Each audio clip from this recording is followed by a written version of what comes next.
grabaros en la cabeza. El dinero, esto es crédito. El dinero solo existe en el momento que el banco presta dinero. ¿Por qué? Porque en el momento que el banco te presta un dinero, que son solo unos números en un libro contable, hoy en día son ceros con un clic del mouse del ordenador, no es otra cosa, ¿eh? Parece que estoy hablando de una broma, pero es así. Ellos ponen ceros en la pantalla de un ordenador y nada más, es un robo a mano armada. En ese momento hay dinero en circulación, porque aunque sea un falso dinero, crea en circulación una hipoteca o un crédito falso, pero que funciona de alguna forma, ¿no? Segundo, todo el dinero era, es y permanece propiedad de los bancos. Los estados no pintan nada. Es decir, en Estados Unidos la Reserva Federal y en Europa el Banco Central Europeo son compañías privadas de emisión de dinero que han conseguido mediante un golpe de estado interno. La Reserva Federal, como es sabido por muchos de vosotros, en 1913, un año antes de la Guerra Mundial, aprovechando Navidad, hizo firmar a los 4 diputados corruptos que la emisión de dinero fuera de la Reserva Federal, que no son más que 12 grandes bancos que emiten los dólares.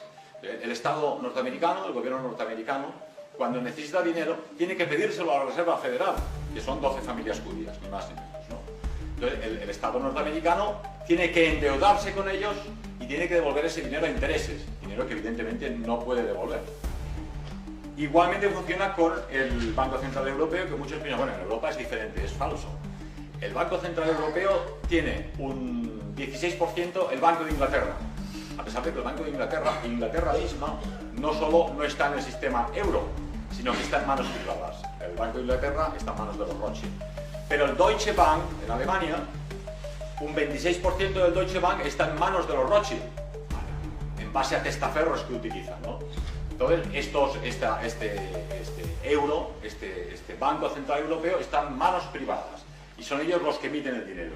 De ahí que cuando uno dice, sí, yo he sido listo, no me he metido en préstamos ni en hipotecas, tengo unos ahorros de dinero, pero incluso este dinero, que es el dinero teóricamente estatal que ha emitido el Banco Central Europeo, es un dinero que tiene el pecado original de la deuda, porque ese dinero hay que prestarlo, hay que devolverlo.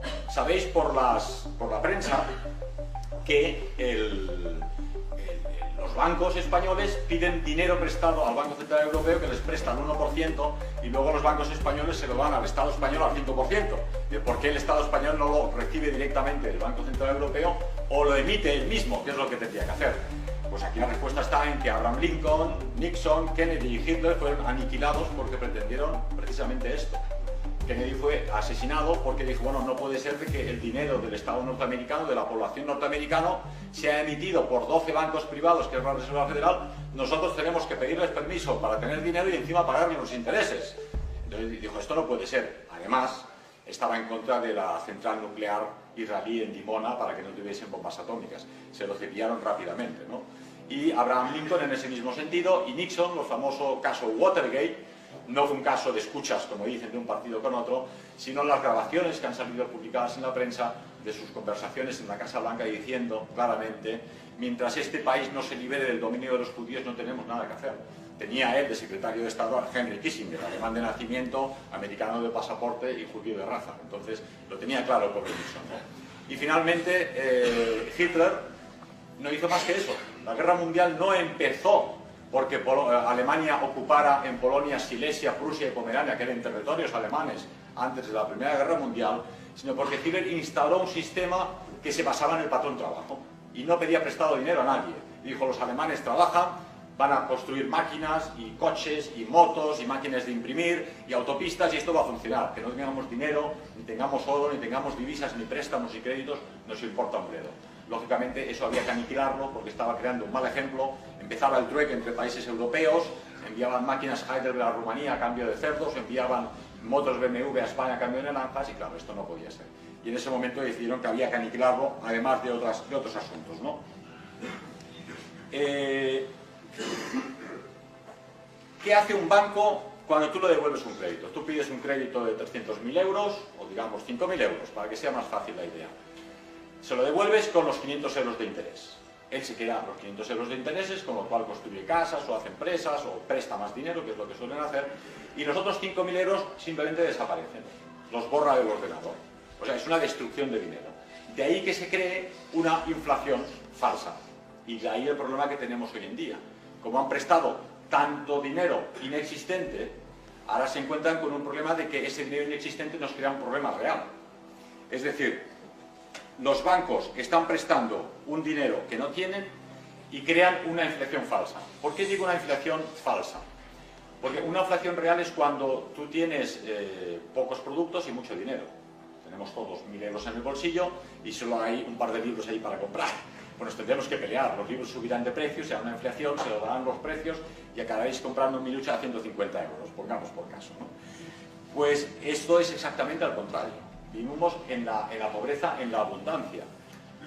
Las empresas están llenas de productos, los fabricantes de electrodomésticos no saben dónde venderlos, las fábricas de coches tienen coches, países pequeños en Europa superpoblados que no tienen espacio, tienen sobreproducción de trigo y de patatas y de tomates y de leche, vais al Aldi, al Lidl, al Capravo, al Corte Inglés, está todo lleno de productos, pero no tenemos billetes para comprarlos, por lo tanto es una falsa inflación, es una inflación financiera. Es decir, el pecado original del sistema es que vivimos en la pobreza, en la abundancia, porque efectivamente ha habido otras épocas de la historia donde por una desgracia ecológica, por una tormenta o por una helada, la cosecha de trigo era ruinosa, los españoles no habíamos traído las patatas de América y en Escandinavia se morían de hambre. Pero realmente pues no había producto y por mucho dinero que tuvieras tú no comías. Pero el sistema actual, el ingenio, la capacidad productiva, la capacidad de trabajo del hombre blanco ha conseguido que de pasar de que toda Europa pensaba Rusia y Ucrania será la gran reserva de trigo de Europa, ahora en Alemania y en estos países centroeuropeos que tienen poco territorio, producen tanto que lo exportan a Rusia y al extranjero, ¿no? Entonces, esto es importante tenerlo en cuenta. Vivimos en la pobreza, pero en la abundancia. Y no hay una inflación real, sino una inflación falsa.